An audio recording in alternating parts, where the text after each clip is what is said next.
Greetings, mighty companions, and welcome back to Practical and Healing Applications of A Course in Miracles with me, Anna Rebecca Quinn. So, as always, on this Monday class, what I'm doing is I am reading in A Course in Miracles.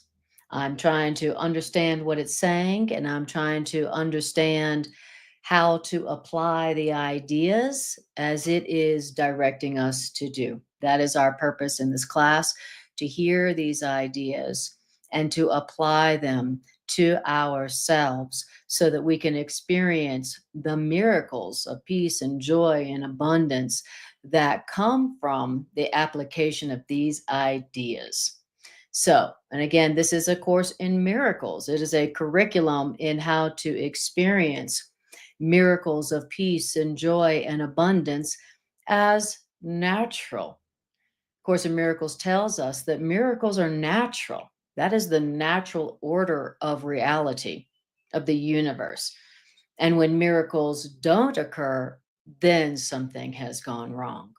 So these ideas are miraculous ideas that produce miraculous results of peace and joy and abundance when we apply them, when we use them. And one of the first things the Course in Miracles tells you is you don't need to believe them to use them. You don't have to understand them. You don't have to welcome them. You don't have to believe them. Even if you resist them, it doesn't matter, because if you use these ideas, then you will see they are true. You will see that they do produce the miracles of peace, joy, and abundance that you desire and that you deserve. This is a course in miracles. So, is there any area of your life right now where you could really use a miracle of peace, joy, and abundance? If so, then you've come to the right place, because this is a course in miracles. So, I'm so happy that you guys are here. Thank you for being here. And if you would, as we begin, like, share, and subscribe. And that lets the algorithm know that this content is important and it pushes it to more people. And I don't know what would be more important to the world right now than ideas about how to experience peace, joy, and abundance for everybody. No exceptions, no conditions.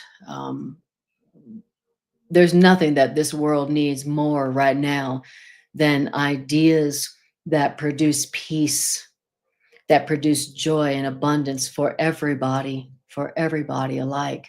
So thank you for liking, sharing, and subscribing, so that these ideas can go out to more people.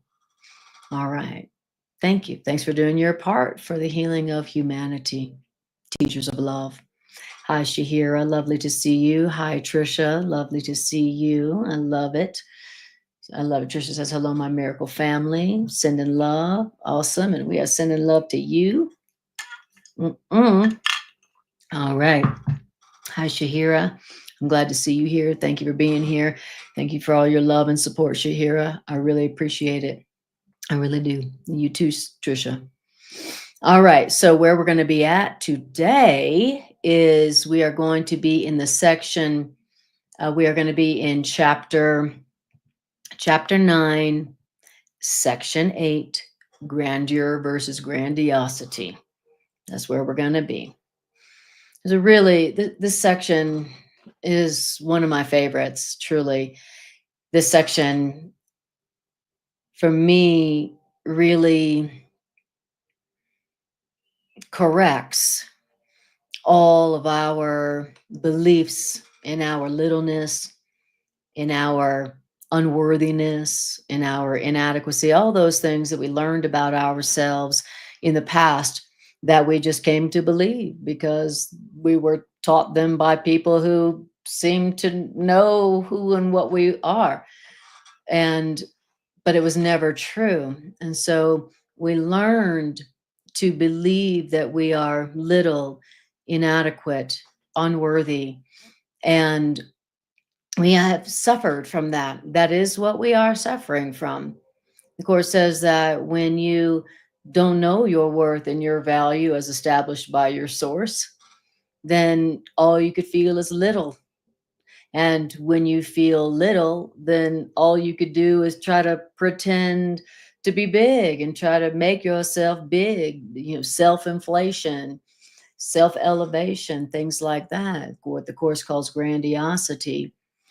And and that never produces a true and lasting sense of your own essential worth and value.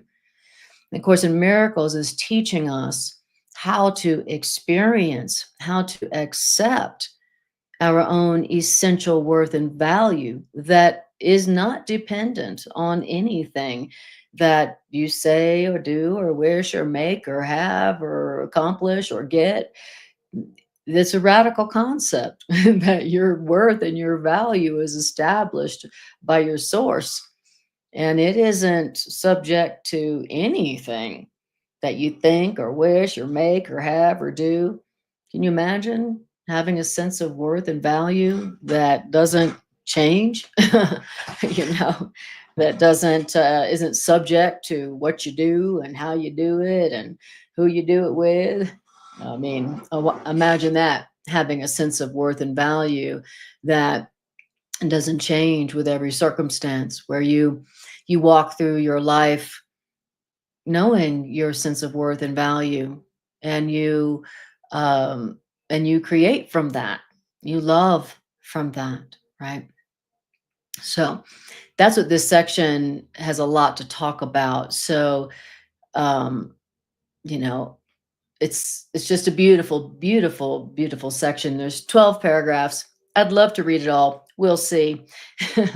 But um I'm going to see how much I can share with you because it's just so beautiful. And so I really want you to bring this, I want you to take this section into wherever it is in yourself that you question your worth or your value. And I want you to take it to wherever it is that you feel little or inadequate in your life. Where is it that you feel inadequate, unworthy, little? And where is it that you feel so little that you're trying to self-inflate yourself to make yourself appear bigger or better than you are, which never, never accomplishes that true sense of worth and value, that essential self-confidence. It never produces that. So we're going to hear about what does. And Tricia says, I'd like to praise my miracle today.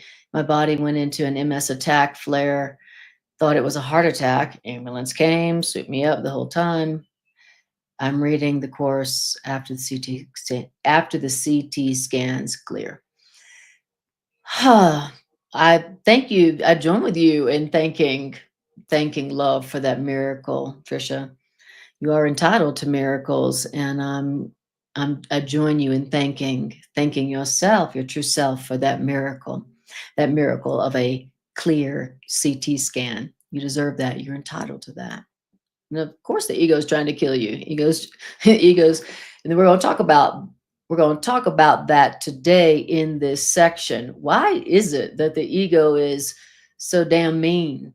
Why is it that our ego is always trying to cut us down and bring us down and tell us that we're just a body and we don't deserve to be happy and free forever? Why is that?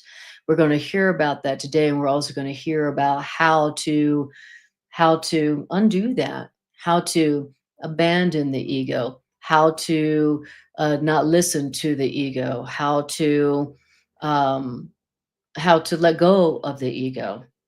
So, beautiful section. Use it, apply it to wherever you're experiencing some littleness, some lack of value, some lack of confidence.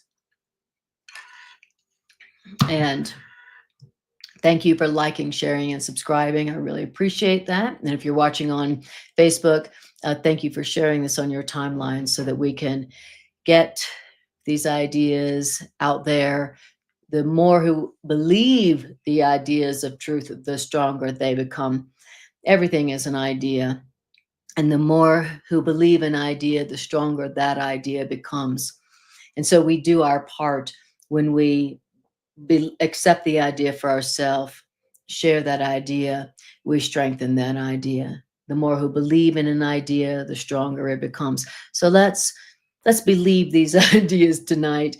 Let's put our faith into them, even if we don't fully believe them. So here we go. Grandeur versus grandiosity. Beautiful section. It says, and by the way, you guys, can you hear me okay? I have a new mic, so I need to know if you can hear me all right. Okay. You can hear me okay? Let me know. All right. So it says, grandeur is of God. Your grandeur is of God. Your grandeur is of God. Your grandeur is of God. There, and your grandeur is only of God. Your grandeur comes only from God. God has created you grand. Your grandeur comes from God who created you, and only God who created you. Therefore, your grandeur is in you. Did you know that you have grandeur within you? Did you know that? Good to hear.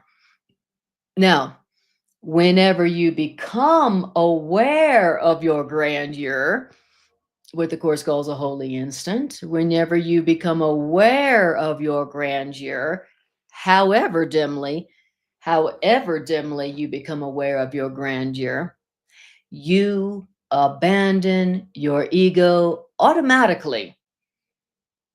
Whenever you become aware of your grandeur, however dimly, you abandon the ego automatically when you become aware of your grandeur. However dimly, you abandon your ego automatically. You know why? Because in the presence of your grandeur, the meaninglessness of your ego and all your fears becomes perfectly apparent. In the presence, in the awareness, in the presence of your grandeur, which comes from God, you didn't make it. You abandon your ego automatically because in the presence of your own grandeur, the meaninglessness of all your fears, all your self concepts of inadequacy and unworthiness, they what? They become perfectly, the meaninglessness of all your fears becomes perfectly obvious. Wow. And I just love that idea of abandoning my ego. I just love that concept. Like, oh, so you're saying that's right. When I even faintly perceive my grandeur, the grandeur that's in me that I didn't create, that God created. I didn't make that grandeur. Even when I faintly perceive my grandeur, I automatically abandon the ego. That's what happens in a holy instant. Okay. What does it say? Whenever you become aware of your grandeur. So this is how we abandon our ego. You know, the ego only seems to have so much control over our minds because we're hosting it. We're listening to it. We're making friends of it. We're consulting it. We're listening to its voice. But when we see the grandeur of who we really are, a grandeur that we didn't make, we didn't create that grandeur but it's in us, we automatically abandon the ego.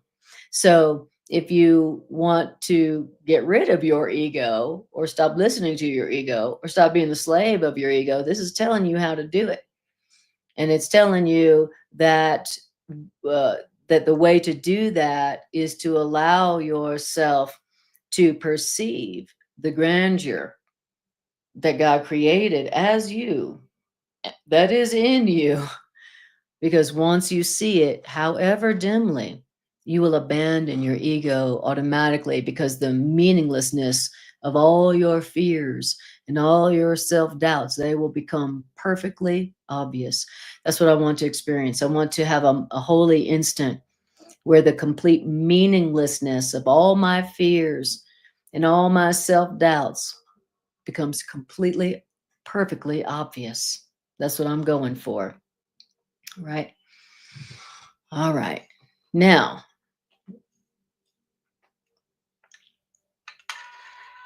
and that's what the Course calls a holy instant.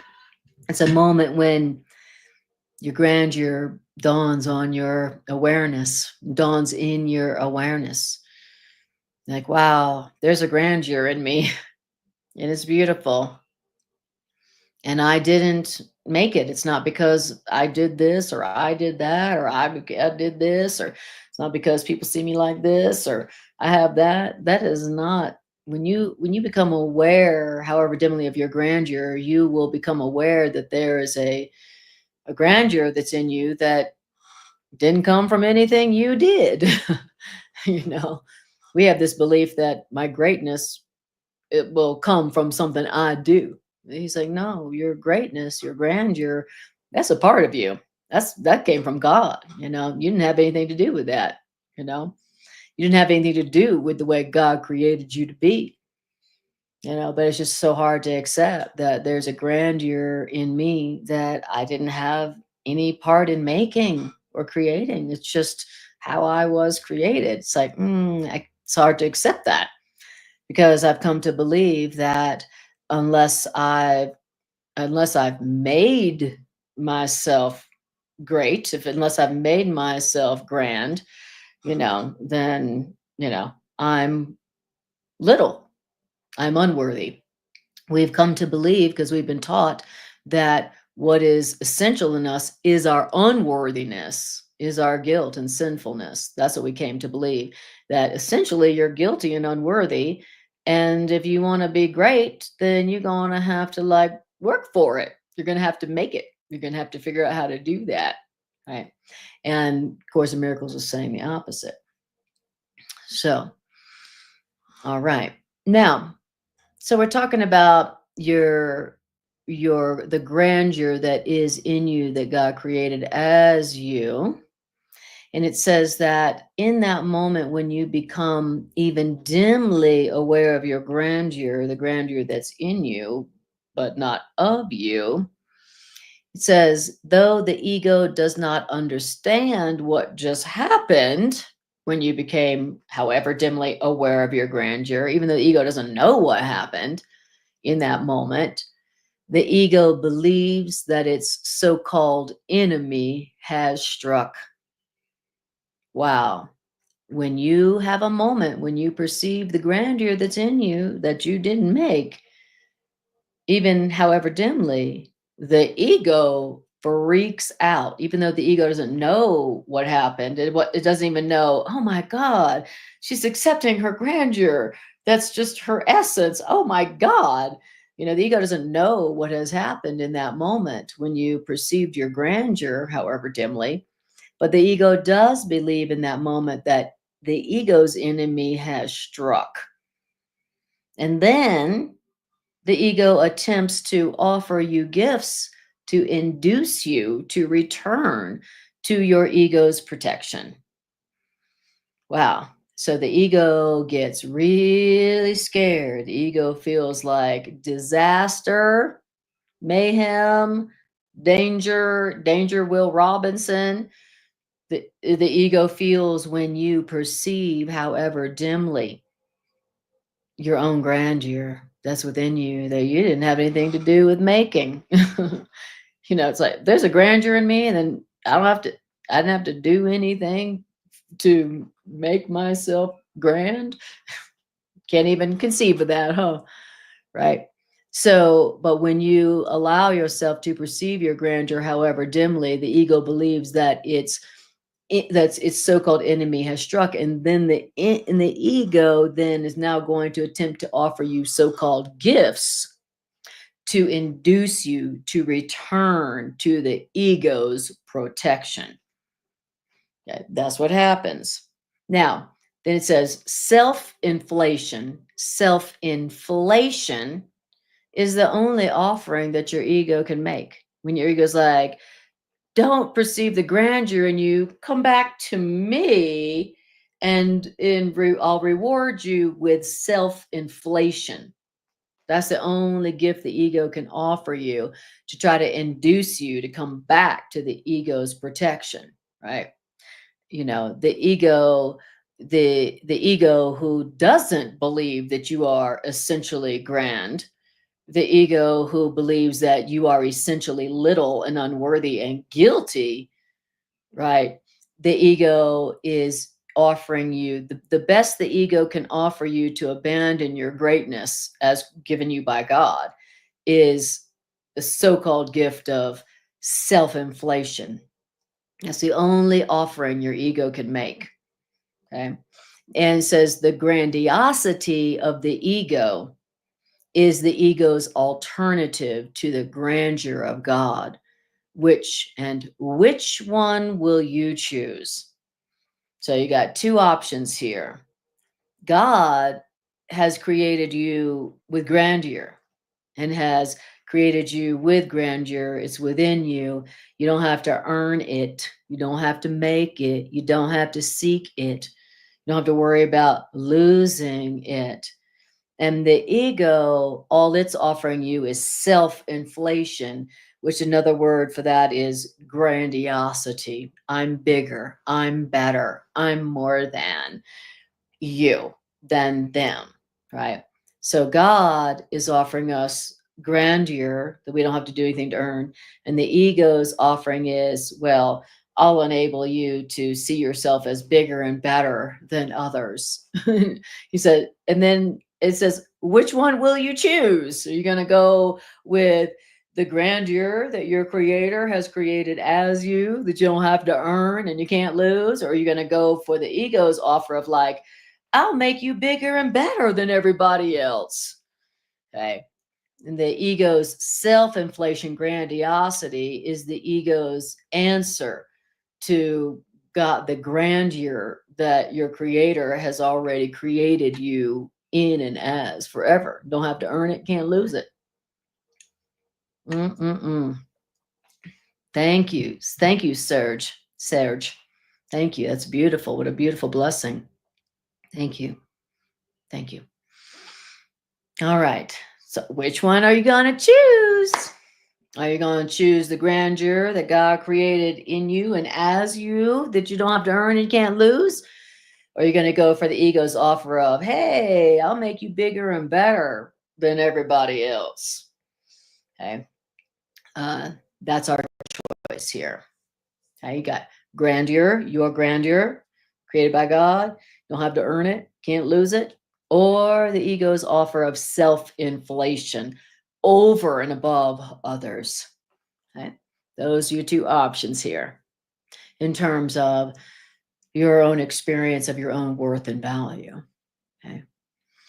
Now, then it says in paragraph 2, it says grandiosity or self-inflation is always a cover for despair.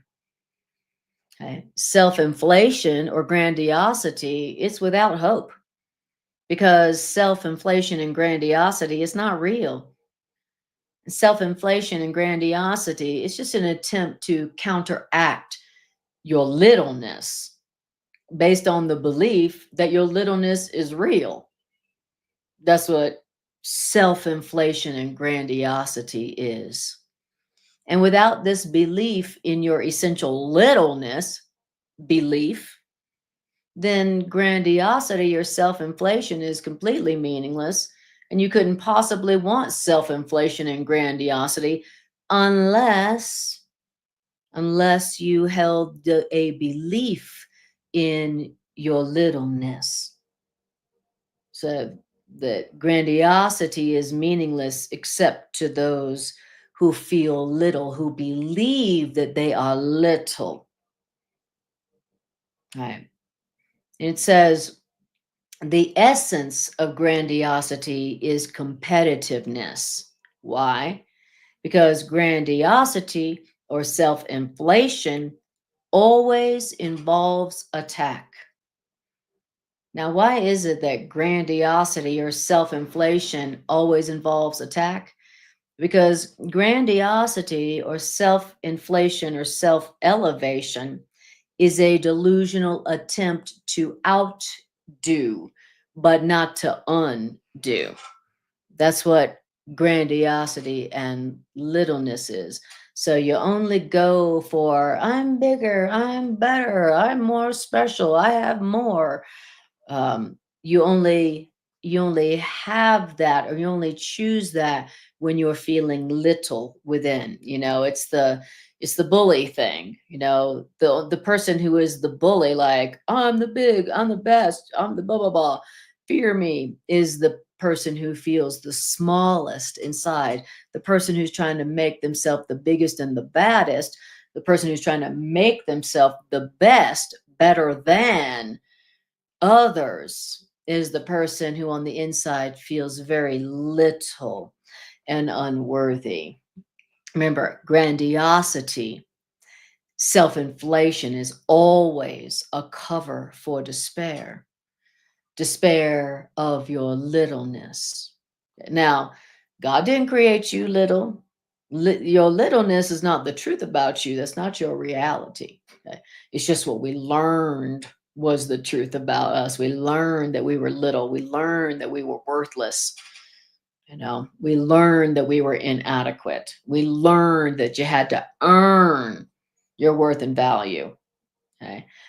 But the truth is that, as it's telling us, that our essence is grandeur, that you don't have to earn and you can't lose.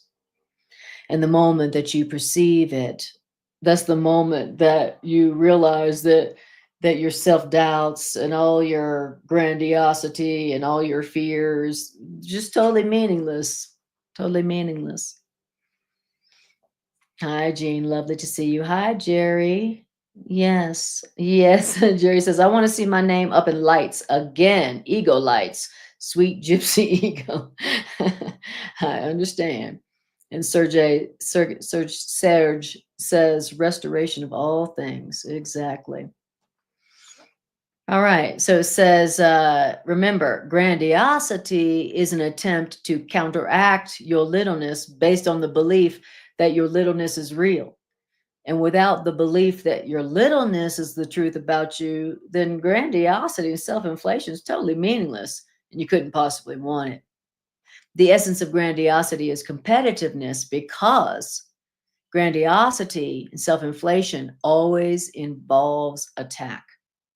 Grandiosity and self-inflation is a delusional attempt to outdo, but not to undo. That's what grandiosity. I like what it's saying here about about hold on a second. Let me make my Facebook page public. Yes. Okay. Wonderful. All right. Now we're on Facebook. Okay. Yeah. And I love how it's saying that grandiosity and self-inflation is competitiveness. So self-inflation, which is grandiosity, is always an attempt to outdo. I'm going to outdo them. I'm going to outdo their expectations of me. I'm going to outdo them. I'm going to outdo that. I'm going to outdo so and so, instead of undo my belief in my littleness, right? So grandiosity and littleness is always an attempt to outdo instead of to undo. I love that line. Now, we said before that the ego vacillates between suspiciousness and viciousness. You guys have heard me talk about that a lot, that's the whole range of emotion of the ego. The whole range of the ego is, it goes from suspicious to vicious, right? And the ego will remain vicious over here on of the this side of the range of its range. The ego will remain suspicious, which is just sitting back, just like, I got my eye on you, Anna. That's suspicious. And then it says the ego remains suspicious as long as you despair of yourself. As long as you are despairing of yourself, hating yourself, seeing yourself as little, putting yourself down, seeing yourself as unworthy, not valuable, as long as you're seeing yourself like that and feeling despair at your littleness and your lack of value and worth, the ego's like, all right, we're good, but I got my eye on you. Right? And it says, but the ego will shift to viciousness whenever you will not tolerate self debasement, which means whenever you seek relief from the littleness that the ego is offering you. Whenever you seek relief from the littleness and the grandiosity, competitiveness, then the ego shifts to viciousness. So as long as you are tolerating your littleness and believing that you ain't worth dirt, that you're a worm, on the ground, the ego remains just suspicious. Okay, all right, that's pretty good. Okay, but I got my eye on you. And should you ever decide to seek relief from that belief that you're just a lowly worm that doesn't deserve anything good, then I am going to go vicious on you. That's how the ego is. That's the ego's whole range. And you need to know that about your ego. You need to know that about the ego. Okay? You need to know that about the ego. So that when the ego does shift from suspicious to vicious, because you decided not to tolerate self debasement anymore, and it goes vicious, you'll know what's going on. And you won't be like, oh, I'm such a failure. I'm such a loser. No, that's not what's going on. What's going on is that you decided to accept the grandeur, the greatness, the goodness that God created you to be, that you don't have to earn and you can't lose and you can't change. And the ego freaked out, and the ego shifted from suspicious to vicious.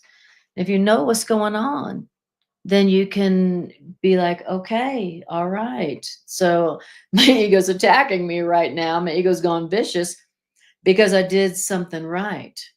I did something good. That's why the ego has gone vicious on me. And that's a totally different interpretation than, oh, this thing is happening. Oh my God, this bad thing is happening. And it's because I'm such a failure. Right. So, how you interpret that determines how you will perceive that seemingly vicious thing that seemed to just happen to you. All right. Thank you. Exactly. Easier to dismiss it. If I'm looking down on myself, I'm going to be angry. That's exactly right. Exactly right. Yes. When you are looking down on yourself, when you are feeling little, believing your littleness, feeling inadequate, feeling worthless, you're agreeing with your ego. Your ego's like, that's right. That's right. That's right. And you're agreeing with your ego, and your ego's looking approvingly but suspiciously. It's like, it doesn't matter whether you're agreeing with the ego. It's still like, still suspicious of you, or you're disagreeing with your ego, and the ego's like, oh yeah, how dare you disagree with me about you? How dare you even dare to believe that you are something greater than the worm, the worthless worm, that you are, right? So that's when the ego feels like the enemy has struck. And that's when your ego shifts from suspicious to vicious. And if you know that, then when that happens, you can go, wow, my ego went vicious because I was deciding not to tolerate self-debasement anymore. That's why my ego freaked out and went vicious. All right. Now, it says, now the ego remains suspicious as long as you despair of yourself. But then the ego shifts to viciousness whenever you will not tolerate self debasement and you seek relief. And when you decide not to tolerate self debasement anymore and you seek relief from that belief in your littleness, that's when the ego is going to offer you the delusion of attack as a solution. The ego's like, oh no, the enemy has struck. Now I'm offering you the delusion of attack as a solution. So the ego perceiving that its enemy has struck believes that if you will just attack someone else by being competitive, trying to outdo someone or something, then the ego believes that, oh, okay, safe again. If it can just get you to attack, then the ego feels safe and comfortable again, right? So when the ego feels a sense of threat because you've decided not to tolerate self-debasement anymore, then the ego is going to try to lure you back to make itself safe by offering you the delusion of attack as a solution. That's all the ego's ever doing. It's offering you the delusion of attack as a solution. The ego offers you the delusion of attack as a solution to the ego's discomfort, to the ego's fear. When the ego feels threatened because you're offering love to yourself and others, the ego's like, oh no, danger, danger, danger. Here, attack somebody, compete with somebody, compare yourself with somebody. And that will make me, says the ego, feel better. Okay. That's what the ego does. Yes. DR says, this reminds me of my cycle with quitting nicotine. LOL. Exactly. Absolutely. You'll never see the ego's true purpose more than in your own addictions, right? You know, that it's very, very obvious there, the dynamics of the ego. Um, the ego doesn't want you to be free. The ego wants you to always feel little and powerless and inadequate and weak and vulnerable, right? And so for you to say, I don't need this competitiveness, I don't need this addiction, I don't need this grandiosity, I don't need to inflate myself, right? That's the ego's biggest fear. And then it's going to use our addictions to prove to us that we are little, that we are weak, that we are vulnerable, that we're definitely not strong, and that definitely the grandeur of God does not exist in us. Right? That's the ego's purpose. Okay. So thank you, DR, for sharing that. All right. Wonderful. All right. Now we're on paragraph 3, and it says, the ego does not know the difference between grandeur and grandiosity because the ego does not know the difference between miracle impulses and ego alien beliefs of its own.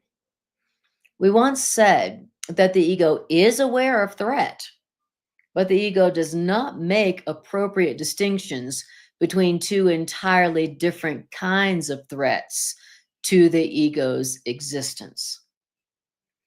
The ego's own profound sense of vulnerability renders the ego incapable of judgment except in terms of attack. It's such an important sentence there. I'm going to read it again because it tells you about the true nature of your own ego. Okay. And the true nature of your ego is that its own profound sense of vulnerability. That's what the ego is. All the ego experiences it is a profound sense of vulnerability. The ego never feels truly confident. The ego never feels truly strong. The ego always feels profoundly invulnerable. Why? Because the ego's not real and it's not true. So, how solid can it feel? How confident and certain can the ego ever feel? The ego's a lie, it's an illusion. And the ego is a belief that can be undone like that by its maker stopping believing in it. I don't believe you. I'm not going to listen to you. You're not real because you ain't loving, you know. And so, the ego can never feel the ego can never feel strong. The ego can never feel strong. The ego can never feel anything but a profound sense of vulnerability because the ego is an illusion that can be undone like that by you deciding not to believe it anymore. Okay. That's why the ego can't feel anything but a profound sense of vulnerability. And since that's all the ego ever feels is a profound sense of vulnerability, then the ego never thinks of anything. What does it say? It says the ego is incapable of judgment except in terms of attack. It's true. When you feel vulnerable, how do you judge everything? You're always judging everything in terms of, can this hurt me? Can that hurt me? When you feel vulnerable and you believe in your vulnerability, then all you can perceive is this an attack? Can this hurt me? Can that hurt me? Can this hurt me? Will this keep me safe? Right? And that's why the ego only judges in terms of attack. Should I attack now or should I attack later? That's all the ego thinks in terms of, because of the ego's profound sense of vulnerability. The ego belief system in our minds only feels vulnerable. The ego is our belief that we are vulnerable. That's what the ego is. It's a part of our belief about ourselves that believes that we are vulnerable and that we are little and that we are worthless and that we are guilty and that we are sinful and that we only deserve punishment. And being so little and vulnerable, our only safety is to attack. That is what the ego is. It is the belief that we're so vulnerable that unless we attack, we are not going to be safe. Now, what's obvious is that when you attack, it doesn't make you feel more safe. It doesn't make you feel invulnerable when you attack. Ego tells you, oh, if you just attack and you just compete and just inflate yourself, then you'll feel safe. But if that was the case, we would all feel completely safe all the time. We'd all feel completely invulnerable all the time, which obviously we don't. Right. So the ego only judges in terms of attack because the ego only ever feels profoundly vulnerable because the ego is not true. It's a lie in itself and it could be undone like that. When we, the ego's maker, decide, I don't want to believe in that anymore. That's not true. Why? Because it's not loving. That's why the ego feels so vulnerable. And that's why the ego is so competitive. And that's why the ego is so vicious. And that's why the ego is always only judging in terms of attack. Should I attack now or should I wait till later? Right? Okay. Now, it says, so when the ego experiences threat, The ego's only decision is whether to attack now or withdraw to attack later. Now, if you accept the ego's offer of grandiosity, self inflation, self elevation, if you accept your ego's offer of grandiosity, I'm so much bigger, I'm so much better, that's going to make me feel safe and worthy, then your ego will attack someone else immediately. If you accept your ego's offer of grandiosity, then the ego will attack someone immediately. If you go, yeah, I am little and vulnerable, and so I do need to inflate myself above others and compete with others in order to feel safe. Is if and when you accept the ego's offer of your grandiosity, then the next thing is going to be your ego's attack on another to see them as less than you somehow. That's what the ego offers. I will enable you to attack them in such a way that you can see yourself as bigger or better than them, more worthy than them. That's grandiosity. And the ego is always offering you that. And the ego offers you that if you accept your ego's offer of grandiosity. It's like I'm trying to accept and perceive the grandeur that God created as me, even though I can't understand that. And the ego's like, oh no, my enemy has struck. And the ego offers you gifts to bring you back to its protection, offering you grandiosity. Well, I will make it such that you will be better than them. I will make it so that you can attack them and see yourself as bigger and better than them and having more than them and being more worthy and valuable than them, right? That's what the ego offers us to draw us back to the ego's way of believing. All right. So when you know what your ego's doing, then you can choose again. But if you don't know what your ego's up to in your mind, then you can't choose again. You're just at the mercy of the ego, which is where it wants you to be. The ego wants you at its mercy. The ego doesn't want you to know that you made the ego. The ego's like, I made you. I made you what I see you to be. That's what you are. And what I see you to be is little and worthless and vulnerable all the time. And so little that unless you make yourself bigger, you're going to be little and that's it. Unless you understand that there's a part of your mind that thinks in this way, what the Course calls the ego, then you'll never be able to go, no, no, I'm not going to choose that. I'm not going to listen to that. That can't be right. No, I don't accept your offer of attack. I don't accept your offer of uh, needing to attack in order to feel bigger or better. No, I don't accept that, ego. You don't know. You know, I made you, ego, right? Your ego's greatest fear is that you realize that you made your ego and that you can end your ego at any moment by choosing to not believe it, by choosing to not listen to it, by choosing to not accept its offer of grandiosity, self inflation to replace the grandeur that your creator has created you to be. All right. Mary says, such awareness about the ego. That's where it's at. I mean, talk about that's our freedom.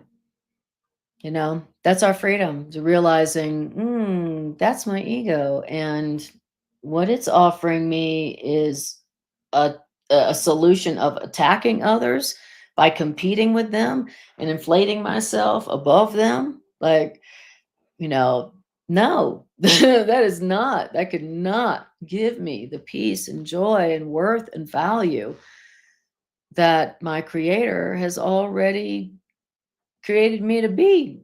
And I don't have to do anything for that. I don't have to earn it, and I don't have to worry about losing it.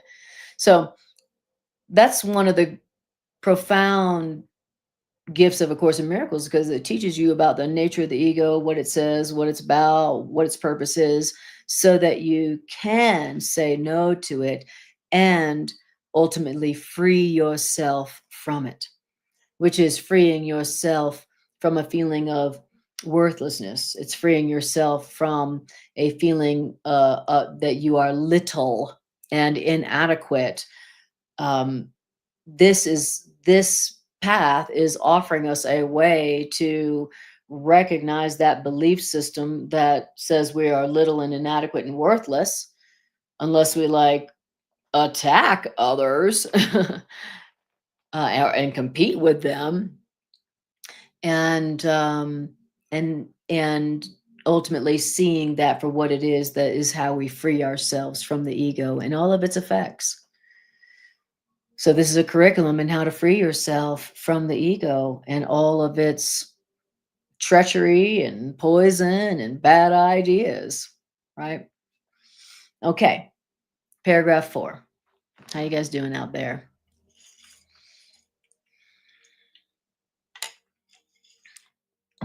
All right, paragraph 4. The ego is immobilized in the presence of God's grandeur, which is you, because your grandeur establishes your freedom. It's like we were just saying just a few minutes ago, that by you accepting the grandeur that God created as you, that's your freedom from the ego. Because once you see how God created you, you're not going to listen to the ego anymore. You're going to be like, get lost, ego. So, experiencing the grandeur of God that is you, even dimly experiencing it, is your freedom from the ego who's trying to imprison you with the belief in your littleness and your unworthiness. Right? So, accepting yourself as God created you ultimately is your freedom from your mean, cruel, and vicious and stupid ego. Okay? That's what I'm talking about. I want to experience myself as free from that. I don't want to experience myself anymore as a prisoner to self-doubt, fears, a belief that I'm not good enough, that I'm not worthy, that I'm nothing unless I do something to make myself greater. You know, I want to free myself from that. That's a prison house, right? I got to like earn my worth. I got to earn my value, and I got to like take it from somebody else. I got to be bigger and better than others in order to be good enough. No, no, no. That's being inside of a prison. That's being in a prison. Now, but notice how it says that the ego is immobilized in the presence of God's grandeur, which is you. So when you become aware, however dimly, of the grandeur that is in you that you didn't create, the ego is immobilized. I just love that. I just love that concept of the ego being like immobilized. Your awareness of how you were created by God and the grandeur that God created you to be, that you don't have to do anything to earn and you don't have to worry about losing. The ego is immobilized in in the presence of your awareness of that grandeur that is in you. We're just like, there's grandeur in me. No, there's not grandeur in me. I mean, there's grandeur in other people, right? Who were born beautiful and rich and famous. Not me. I love it. And Mary says, the world cannot give us freedom. Freedom is a gift from God, and being free of the ego is grandeur. Absolutely. The only real freedom here is freedom from the ego, right? That's real freedom. Yeah. Thank you. Thank you. Thank you, Mary, for seeing me as so free spirited. Thank you. All right. Okay. Now, why is it that the ego is immobilized in the presence of your grandeur, which is your freedom? Well, because even the faintest hint of your reality, even the faintest hint of your grandeur, even the faintest hint of your grandeur literally drives the ego from your mind. Would you like to drive your ego from your mind? I would. Okay.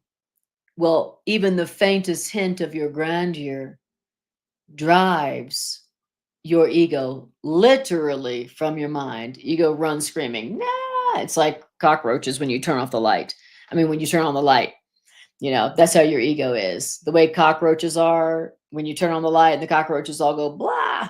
That's how your ego is in the presence of your awareness of the grandeur that God has created you to be. It's like God has created me as grandeur. I'm gonna have to. I'm gonna have to work toward accepting that. All right. But notice how it says, even the faintest hint of your reality. And notice how it's associating the word reality with your grandeur, the grandeur that God created you to be. So, your reality, your real reality, as established by your author, the author of your reality, is grandeur. Who knew? That's the Isn't that the opposite of everything that we learned, right? That your reality is your grandeur, and what's not your grandeur is an illusion, it's a lie, it's not true about you. So beautiful to hear. It says, even the faintest hint of your reality literally drives your ego, your fears, your problems from your mind because of a complete lack of investment in your ego, right? When you see your grandeur, you're going to have a complete lack of investment in your ego. As you see your grandeur, you're not going to be interested. You're going to have a complete lack of investment and interest in your ego once you have a perception of your grandeur. You're going to have a complete lack of investment in your ego. That's why perceiving your own grandeur literally drives your fears and your self doubts from your mind. Grandeur, your grandeur, is without illusion because your grandeur is real. Okay? Your littleness is a lie, and your grandeur is real. So remember that. That's what Course in Miracles is teaching us.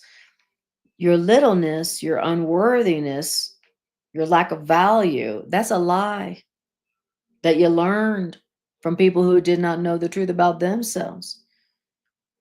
And your grandeur is the truth about yourself. It's how God, your creator, your source, created you to be. It's good to know what's real and true within me. What is the real me? Will the real me please stand up? The real me is made up of grandeur, and the fake me is the part of me that believes that I am little and worthless and inadequate. Okay. He says, so your grandeur, that's totally without illusion because your grandeur is real. And your grandeur, because it's real, is compellingly convincing. But the conviction of your grandeur, your reality, will not remain with you unless you don't allow your ego to attack it. I'll say it again. Your grandeur will not remain with you unless you don't allow your ego to attack your grandeur. Are you saying that there's a way to not let my ego attack my grandeur? Really? Yes.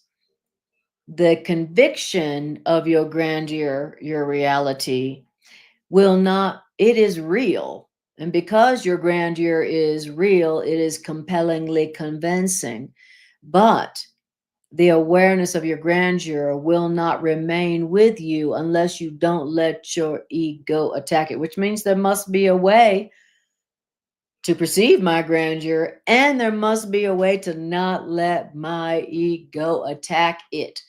Because you know how it is. Like I said, you allow yourself for just a moment, a holy instant, to glimpse your grandeur, the grandeur that your creator created you to be, along the same as everybody else. And then your ego attacks it. Oh, how arrogant you are. Who do you think you are? Your ego will attack it. That's what he's saying. The moment that you even allow yourself to glimpse your grandeur, the ego feels like its enemy has struck and the ego attacks. It goes from suspicious to vicious to try to convince you that that is crazy. There's no way you could be that grand. No way. The ego will attack it. The moment you allow yourself to even perceive for a moment the grandeur that's within you, that's within everybody created by God, the ego will perceive that its enemy has struck and the ego will attack it. But according to this, there's a way to not allow your ego to attack your perception of your own grandeur. That's what we're going for. And that's what A Course in Miracles is teaching us how to do. Not allow. Course in Miracles is teaching us how to perceive the grandeur that is in us and in everyone, everything that God has created, and how not to let our ego attack that, which it will.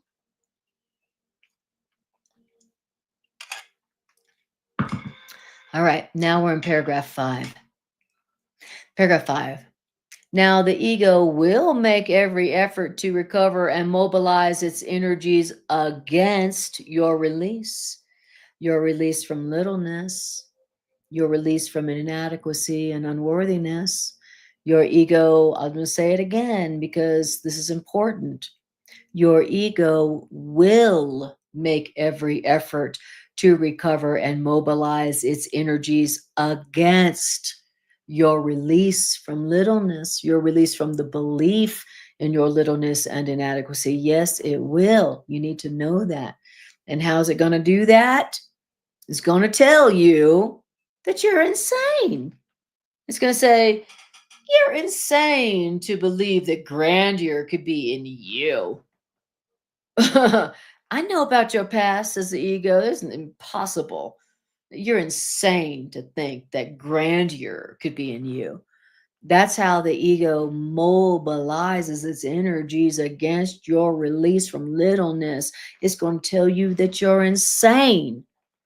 And the ego is going to argue that grandeur cannot be a real part of you. You know why? Because of the littleness that it sees in you and the littleness in which it believes in you. That's what the ego is going to do.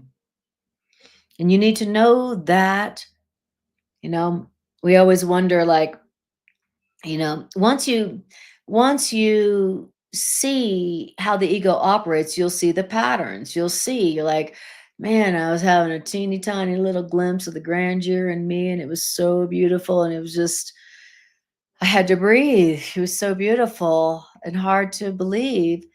And then boom, what happens next? Oh, and then all hell broke loose. Oh, and then this bad thing happened, and this bad thing happened, and then this terrible thing happened. Once you see how the ego operates, you'll see the pattern. You have a holy instant where you have a moment where, however dimly you perceive your grandeur that God has created you to be, and then the ego attacks, meaning something happens. that seems terrible. And if you don't see the connection and you don't see the pattern, then you won't understand what's really going on. And you'll just think, well, yep, see, I don't really deserve to have good things happen for me, or I don't know what I was thinking, that I could be happy or be free or do what I love and, give my gifts to the world. I don't know what I was thinking. That's what you'll think if you don't understand the nature of the ego and how and why and when the ego goes from suspicious to vicious. That's why this section is so valuable and so important, because it's teaching you how to recognize what the ego's up to, how it attacks only when you for a second think, maybe I don't deserve to tolerate littleness. Maybe I'm not as little and inadequate and worthless as I learned I was. You know, that is when your ego goes vicious. That's when it attacks the hardest.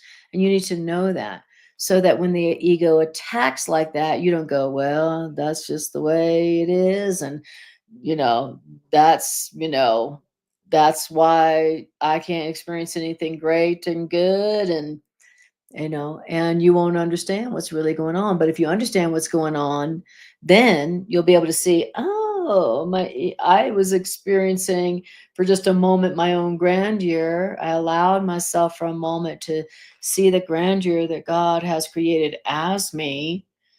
And then my ego got terrified. My ego felt threatened, and my ego attacked me. So this, what seems like a bad thing, is happening not because I'm a failure or a loser, inadequate. It's because I was doing something right. I was doing something good. I was perceiving the truth in me as created by my creator who created me is grand, is beautiful. Right. So very, very important. Yeah. hmm Mary says, I want to experience grandeur. And I've always wanted it and sought it in the world, exactly, thinking that that was where it was. Boy, was I mistaken. Exactly. Who knew that that grandeur was in you already? That's like the big surprise. That's our big surprise. Like, grandeur was always in me. That's the truth about me, right? We learned that the littleness and unworthiness and the ugliness was our true nature. And if you wanted to get to something grand and beautiful, that's something you're going to have to work for, you're going to have to compete with, you're going to have to get, you're going to have to take. And then once you achieve it, if you do, then you have to worry about it being taken from you. That's what we learned about ourselves. Grandeur was not an inherent part of who we are. That's just not, we didn't learn that's just who you are. And that the littleness and the unworthiness and the inadequacy, that was never who you are. That's never who you were, ever. you know so we all learned the opposite of what is true. Greg says we have been taught that we have to earn what was already given. Exactly. Beautiful. And it says I think we're still in paragraph 5. Yeah. Oh, so remember, the ego will make every effort to recover and mobilize its energies against your release. And how will do that? The ego will tell you that you're totally insane. And the ego will argue that grandeur cannot be a real part of you because of the littleness that the ego sees in you and the littleness it believes in you. But your grandeur is not delusional. You know why? Because you did not make your grandeur. That's why your grandeur is not delusional. You didn't make your grandeur. Now you have made grandiosity and you are afraid of the grandiosity you made because your grandiosity is a form of attack. Your grandiosity being a form of competitiveness is an attack. When you're choosing your grandiosity, you can only make yourself grandiose by attacking others and seeing them as less than you. That's why grandiosity is always an attack, because you can only establish your self-inflation by seeing other people as less than you or less valuable than you. So grandiosity is always an attack, because it has to be your grandiosity can only be established by seeing other people as less than you. That's why grandiosity is always a form of attack. Thank you. Thank you. Yes. And then Carla says, my grandiosity is my ego's version of grandeur, which is an attack on me and others. Exactly. Beautiful. So I tell you what, grandiosity, the essence of it is competitiveness. And that's a lot of work. And competitiveness and grandiosity, self-inflation, it never makes you feel, it never gives you that feeling of self-confidence. It never does. Remember, grandiosity or competitiveness or self-inflation is always a cover for despair.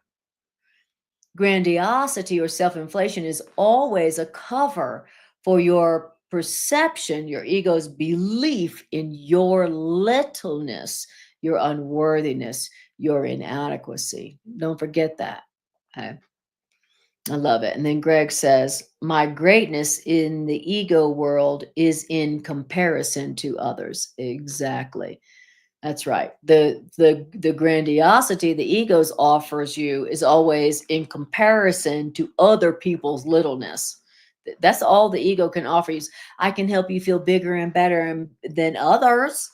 That's all the ego can offer you. God's like, I've created you as grand, having a grandeur that you don't have to earn and you can't lose. And the ego's like, oh yeah, well, I can make you feel bigger and better than other people by attacking them and seeing them as less than you. And then the course asks you, and which one will you choose? Which one will you choose? Now, then it says you have made grandiosity and you are afraid of your self-inflation because your self-inflation is a form of attack. But your grandeur is of God, who created your grandeur out of God's love for you. God created your grandeur out of God's love for you. And from your grandeur, you can only bless, because your grandeur is your abundance. I love that. I love that. From your grandeur, you can only bless, meaning when you're experiencing the grandeur that God created you to be, then all you can do is bless. All you can do is give out of your sense of abundance, right? Your grandeur is your abundance. When you know yourself as you were created by God, and when you know your grandeur that God created to be you and everyone else, then you can only bless. It's like, oh, I have it all. I am it all. So I don't need to take from another to make myself feel bigger or better. I don't need to take from another by competitiveness or grandiosity or comparison, because I'm grand. I'm not little. I'm not lacking as God created me. So I love that. So that tells me that when I am perceiving myself as little or unworthy or inadequate or less than, then I'm not in a state of abundance. I'm I'm believing in my littleness, and from my littleness, I can only be competitive, which is a need to take from others, a need to take from others, to be better than others. And that is lack. Believing that I'm little and I need to make myself bigger or better than others to feel better about myself, that is lack. That is lack consciousness. And I don't want to think with lack consciousness. I really don't. I don't like that experience of feeling like I don't have enough and there's not enough. I don't like that. Nobody does. And it's not the truth about us. And the only way that we could be experiencing the opposite of abundance, the only way it could be experiencing lack, is if we are perceiving the lie about ourselves as if we are little, as if we are inadequate, unworthy, and believing the lie that I got to make myself bigger, I got to inflate myself in order to be better than others, which is really to take from them and make myself bigger. So I really hear here the real source of my own experience of true abundance, and that is the acceptance of my grandeur in place of what my ego tells me is my littleness and my inadequacy and my unworthiness. So beautiful. Carla says, my grandeur is my abundance. Thus I can bless from my abundance when I am willing to truly receive the grandeur that is me. Exactly. You got it, Carla. It's exactly what it's saying. It says, from your grandeur, you can only bless people with gratitude. Thank you, thank you. You're the one. Thank you, thank you. Thank you, thank you. From your grandeur, from your awareness of your grandeur, you can only give and bless in gratitude because your grandeur is your abundance. That's so beautiful. Right on. I love it. Okay. So then it says, by blessing others from your sense of grandeur, you hold your awareness of your grandeur in your mind. By blessing others, instead of competing with others, there's blessing others and there's competing with others. When you're aware of your grandeur, you only give, you only bless. When you are accepting your ego's belief in your grandiosity, you feel like you can't give, you feel like you need to take to fill the inadequacy and the lack. Now, but by blessing others, you hold your grandeur in your mind, in your awareness. Every time I give to others, I'm holding that awareness of my grandeur, which is my abundance, in my mind. In my mind. In other words, every time I give instead of take through competitiveness, I'm holding the awareness of my grandeur in my mind, which means I'm protecting my awareness of my grandeur from my ego. And I am keeping my awareness of my grandeur in my mind, in the mind of God. Wow. Wow. So when I'm competing with others, which means when I'm going for inflating myself above others, competing with others, that's me trying to take from their littleness to make myself bigger. That's grandiosity. That will never, all that will do is keep the belief in my littleness in my mind. Okay. But when I'm giving to others, I'm blessing others from my awareness of the grandeur that God has made me to be, that protects my awareness of my grandeur in my mind. It protects my awareness of my grandeur from my ego in my mind. All right. Thank you, Mary. All right, let's all take a breath. Let's breathe for a moment. Such big, beautiful ideas in this section. I just love this section so much. It's such a perfect answer to all that littleness and unworthiness and inadequacy that I learned about myself, and that we all learned about ourselves. Who here learned when we're from birth, you are the grandeur of God. You don't need to like make yourself better or bigger in order to like be lovable. Who learned that as children? Very few people learn that, right?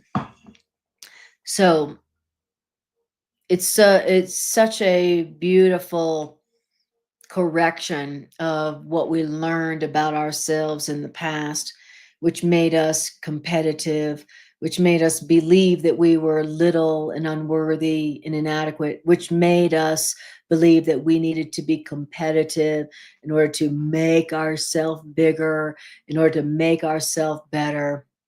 It's the healing and the correction of all that, so that we can experience the true grandeur of ourselves, which is our abundance.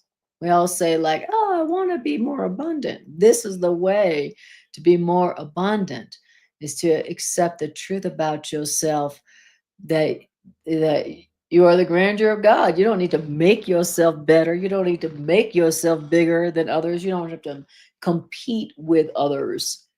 You don't have to make your value. You don't have to establish your value. You don't have to make yourself bigger. You don't have to make yourself better. You don't have to make yourself loving or lovable. You don't have to make yourself that. You are that.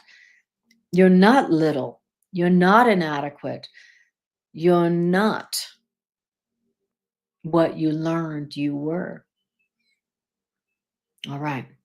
Now, Demi says, we learned that we had to earn God's love, especially through baptismal first, to be cleansed. Exactly. Yes, that's just one of the many, many, many, many, many, many, many, many, many, many, many, many things that we learned we have to do in order to be worthy, in order to be holy, in order to be pure, in order for God to love us. And that's what, you look at our spiritual text, our religious texts, right? You look at our religious texts, all the different religions, and they're very big and they're very thick for all the things that you got to do to make yourself holy, to make yourself worthy of love, right? And then we go out into the world and we learn, oh, here's all the things you got to do to make yourself good enough, to make yourself adequate, to make yourself worthy of love, to make yourself worthy of abundance, right? And it always entails some form of self-inflation and competition. You got to make yourself better than others. You got to make yourself bigger than others, right? You got to make yourself have something that other people don't have, you know. Competitiveness is the essence of grandiosity, and the essence of grandiosity is littleness, right? So, and then the Course in Miracles say, you don't have to do anything to make yourself holy. You don't have to do anything to make yourself loved 100% unconditionally by God. You don't have to do anything. And that's the part where we're just like, it's just really, that's one of the most challenging things to accept about what this curriculum is telling us, that I don't have to do anything to make myself 100% loved by God and others. I don't have to do anything. That's the way I was created to be. And that's our challenge. It's like, no, I learned I got to do something to make myself worthy of love. And so I got to do something. And, I got to do something to inflate myself because my core self is little and inadequate, and so I got to do something. I got to somehow inflate my little teeny tiny self in order to be loving and lovable, in order to be loved by others and loved by God. And that's our difficulty in A Course in Miracles. It's very difficult to accept that. That's what takes time, to accept that I don't have to earn it. I don't have to earn the love. I don't have to earn the grandeur. I don't have to earn being holy. I don't have to earn being loved, by God or anybody. I am love. Right. All right. I love it. Demi says, yes, many, many, even as an innocent infant. Exactly. All right. Paragraph 6. Everybody take a breath.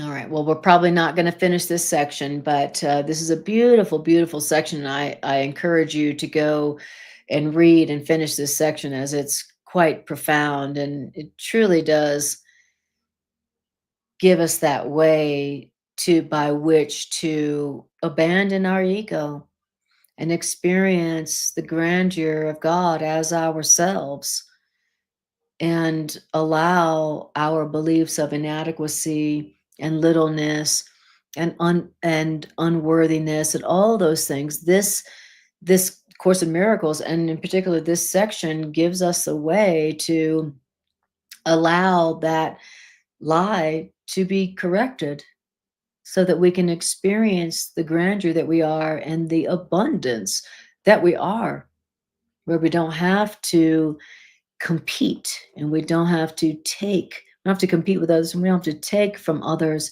We don't have to find a way to put other people down, and we don't have to see other people as less than to feel good about ourselves. You don't have to do that.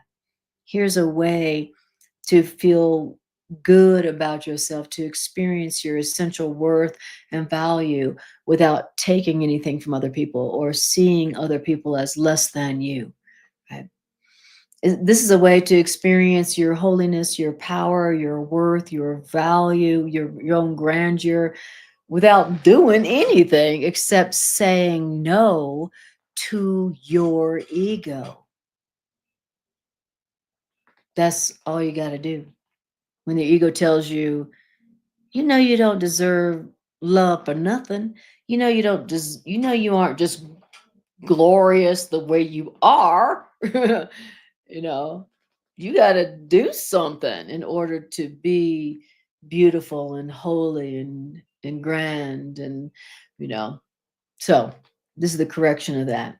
Charles says, beautiful, Anna. Thank you. And thank everyone for your comments. Thank you, Charles. Wonderful to have you here in class. Thank you for being here. All right. So I'm going to finish up on paragraph 6, and then we'll do our integration meditation, and then that'll be it for class. So it says, paragraph 6 says, remember always that you cannot be anywhere except in the mind of God. I know you think you live in Denver or in LA or New York or the East Coast or Aurora, but remember, you can't be anywhere but in the mind of God. Now, when you forget that you can't be anywhere except in the mind of God, then you will despair and you will attack. When you despair, thinking you can be somewhere else besides in the mind of love, then you're going to attack. Now, the ego depends solely on your willingness to tolerate it. Wow. My ego, which seems so big and so powerful and so cruel and so strong, you're telling me that my ego, which seems so much bigger and more powerful than me, you're telling me that it depends solely on my willingness to tolerate it, to listen to it, to believe it? Wow. He says, but if you are willing to look upon your grandeur, if you are willing, are you willing? If you are willing to look upon your grandeur, then you cannot despair. And therefore, you cannot want the ego. Wow. I could not want my ego if I what? If I would look upon, if I would look upon my grandeur, if I would look upon my grandeur, I cannot despair. Wow. So, are you willing to look upon your grandeur? It didn't say if you look upon your grandeur, it said if you are willing to look upon your grandeur. It didn't say it didn't say if you do it, it said if you are willing to. So are you willing to? You don't have to be like know how to look upon your grandeur. But if you are willing to look upon your grandeur, you cannot despair, and therefore you cannot want your ego. So what does it say? I want my ego, and that's why my ego, I'm tolerating my ego. I want my ego, and that's why my ego seems so big and bad and scary. All right, let me plug this in real quick, y'all. Okay. Well, never mind that. All right. Now it says, so your grandeur, that if you're willing to look upon it, your grandeur is God's answer to your ego. You got your ego, it's producing all the symptoms of your belief and littleness. You're saying, but your grandeur is God's answer to your ego. Why? Because your grandeur is true. Now, your littleness and your grandeur cannot coexist, nor is it possible for your littleness and your grandeur to alternate. No, sorry, let me say it again. Littleness and grandeur cannot coexist, nor is it possible for them to alternate in your awareness. Now, littleness and grandiosity can and must alternate in your awareness, since both your littleness and your grandiosity are both untrue and are therefore on the same level. And being the level of shift, your littleness and your grandiosity is experienced as shifting, and extremes are your ego's essential characteristic. All right. So it's saying that your belief in your littleness and your grandiosity, they cannot coexist, right? But your littleness and your grandiosity, they can and must coexist since they are on the same level, right? And extremes are the ego's essential characteristics. So when you're in your ego, you're going to go from I feel so little to I'm so great. I'm so much better than others. The essential characteristic of being in your ego is extremes. You go from I feel so little to I'm so much better, I'm so much greater, right? Than others, right? So, but I love this where it says that your grandeur is God's answer to the ego. So if you are experiencing being in your ego and the littleness and the despair and the attack that all come with it, then the answer to that, the ending of that is where you might say, I am willing to experience my grandeur. God, I would like to experience my own grandeur. I'm not sure it's true. I don't fully believe in it, but I am willing to experience my grandeur, the grandeur that God has created to be me. And I'm willing to experience that. Even though my ego doesn't believe that's true about me, I am willing to experience that. Beautiful. So we're going to stop here for today because now we're at over an hour and a half. And what we're going to do now is we're going to do our integration meditation. I'm going to see if I can get some music here. Wonder if I can get some music going on here. That might be nice for our integration meditation. So let's see here. My tablet that I was listening to. Here's some music.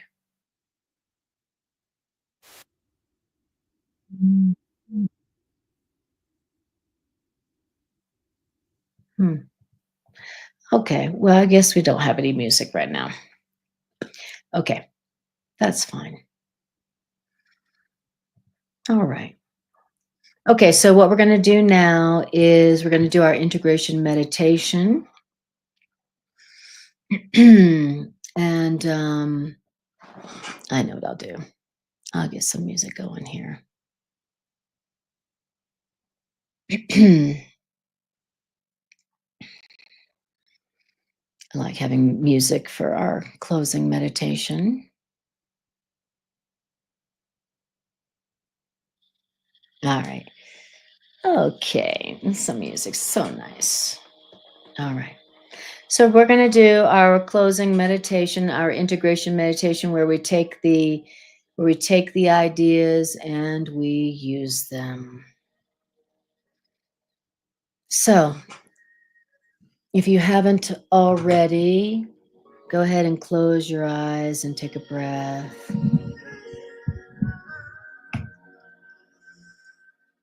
And just breathe. And just notice how you feel right now, having heard these ideas. And how do you feel right now, having heard these ideas in the presence of other mighty companions?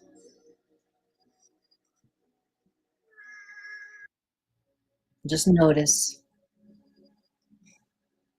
Notice how you feel having heard these ideas from A Course in Miracles. And just breathe and enjoy that feeling. How do you feel when you listen to the truth about yourself? Even though you don't fully believe these ideas about yourself, how does it feel to hear that the truth about you is that you are the grandeur of God? God has created you as grandeur. How does that feel to hear that?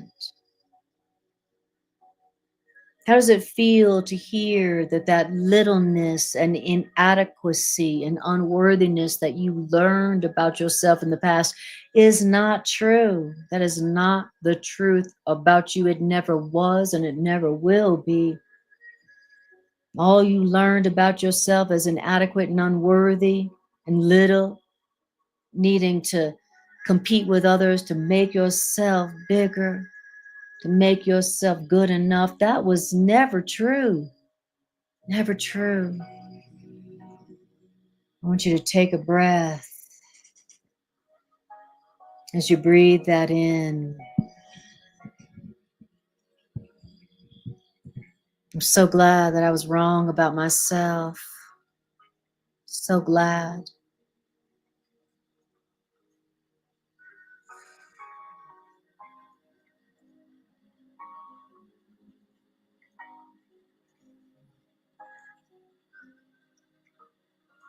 I want you to tell yourself, I am willing to perceive the grandeur that is me, that is in me. I am willing. I don't know how, and I'm not sure it's true, but I am willing to perceive the grandeur that is in me, that is me as created by God, my author.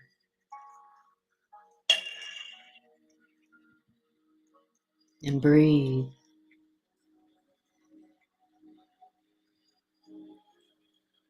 I want you to tell yourself, I do not need to inflate myself above others to experience my own grandeur. I do not need to inflate myself. I do not need to make myself bigger or better than anyone else to experience my own grandeur.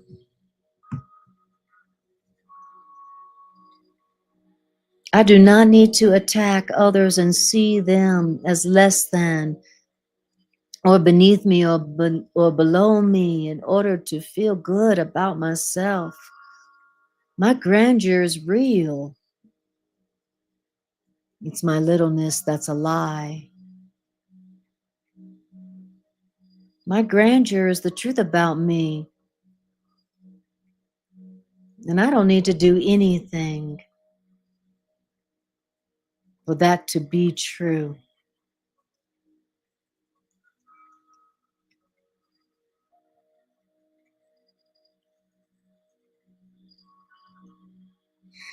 And Spirit, please help me remember that every time that I am willing, every time I have even the tiniest glimpse of my grandeur, help me remember that my ego is going to feel threatened and my ego is going to attack me afterwards to try to convince me that I'm truly little. My ego is going to try to attack me to draw me back to my ego's protection. My ego is going to attack to try to convince me that grandeur cannot be of me. Help me remember that that's what's going on so that I'm not fooled. Help me to remember that, help me to remember to not accept my ego's offer as attack as a solution. Help me to remember that.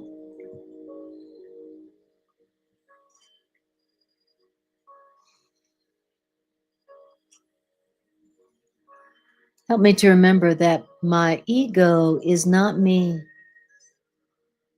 Help me to remember that my ego's profound sense of vulnerability renders my ego incapable of judgment except in terms of attack. And help me not to accept my ego's solution.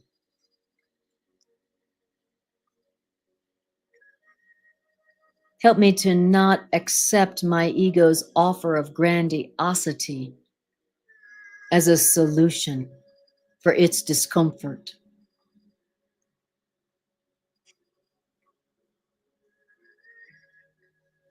And I want you to tell yourself the grandeur that God has created me to be is my freedom, my only freedom. Because even the faintest hint of my grandeur drives the ego from my mind.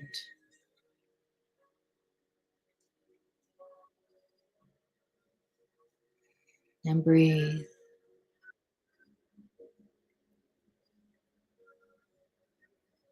And I want you to know that your ego is going to make every effort to recover and mobilize its energies against your release from littleness. The ego is going to tell you that you're insane for contemplating your grandeur, and the ego is going to argue that grandeur cannot be a real part of you because of the littleness the ego sees in you. I want you to remember that your grandeur is not delusional. Because you did not make your grandeur. Your grandeur is not delusional because you didn't make it. It was made by God.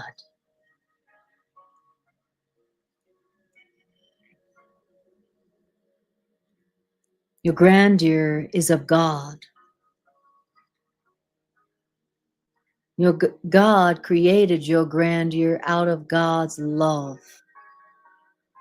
You didn't make your grandeur. Your grandeur is of God, who created your grandeur out of God's love.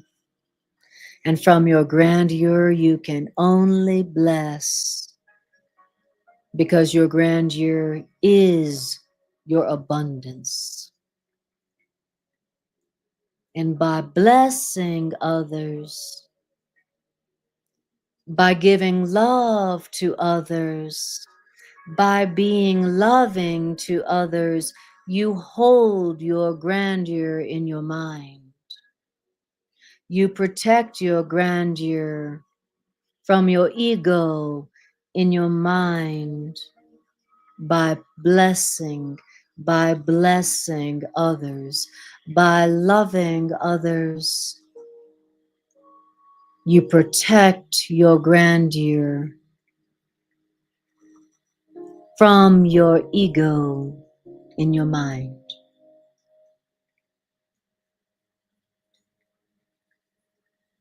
And if you are willing to look upon your grandeur, you cannot despair.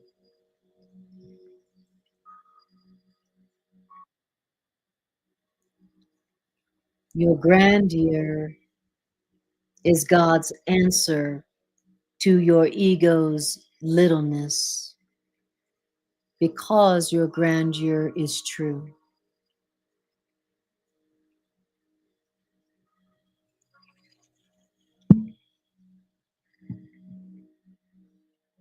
And breathe.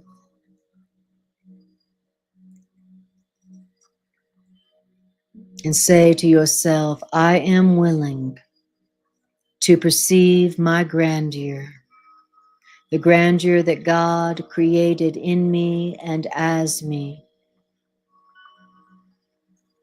I do not need to make my grandeur. I did not create my grandeur.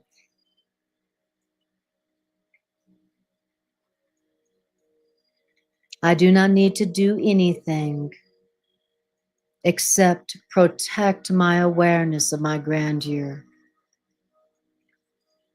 from my ego's lies about my littleness. I am willing to perceive the grandeur that you have created in me and as me, God. And thank you.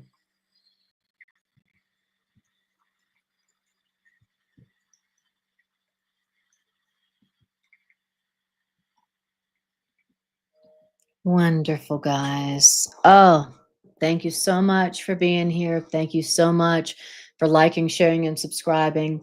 Thank you so much for your sharing. Thank you so much for just being here and adding your thoughts and your applications. Thank you for sharing your application with me and everyone here. I appreciate you guys more than I can say.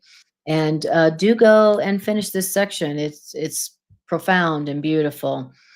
And thank you. I appreciate you. So happy to be you. And I'll see you next time I see you.